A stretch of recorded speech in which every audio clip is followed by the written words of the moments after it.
This is my journey.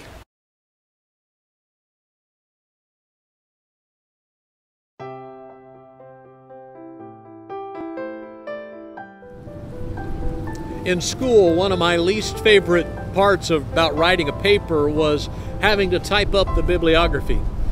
You know what I mean? That page at the end that identifies the sources that you used in your research.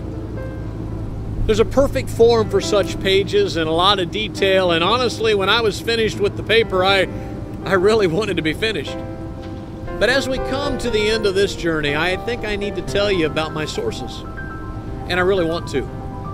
I told you that I don't consider myself a marriage expert, even though I've had a lot of people come to me for help.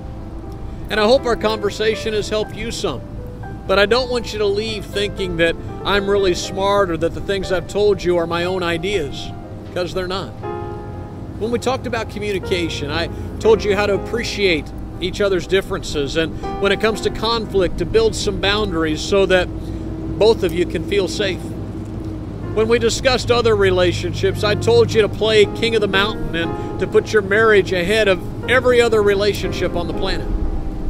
With the subject of money, we said to be a team, and with intimacy, we encouraged you to guard that trust and love each other with self-sacrifice. Well, those principles would make a good book, and honestly, they've made several good books. But they come from one really good book, the Bible. Are you surprised? Maybe you thought the Bible was, just some ancient book that with barely believable stories in it. But the fact is that the Bible is the best book I've ever found on the subject of marriage, and a lot of other subjects too. It makes sense to me because I believe that the Bible is God's book, and it tells us that God set up this whole marriage thing to begin with, and that He made us to need each other, and He gave us the capacity to love. So if God is the original designer of marriage, well, it makes sense that His book would have the best insight on how to make marriage work.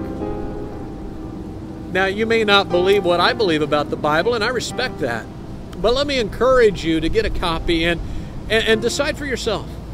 Worst case scenario, you'll be out a few bucks, but all the good advice will be worth the price. Best case scenario is that, like me, you'll also discover how God loves you. He even uses a perfect marriage as the analogy describing how He loves us. And He also promises to love you in a way that will give you what you need to love your partner, like the book recommends. You started this journey with me, I think because you were looking for answers. Well, they're here. The advice of that book for your marriage really works. It changes you so you can't help but change your most important relationships on earth. Check it out, and don't forget to check out the more in-depth marriage journey coming soon to the insider part of this website. And while you're here, look around. Maybe there's another journey we could take together. Hope to see you then.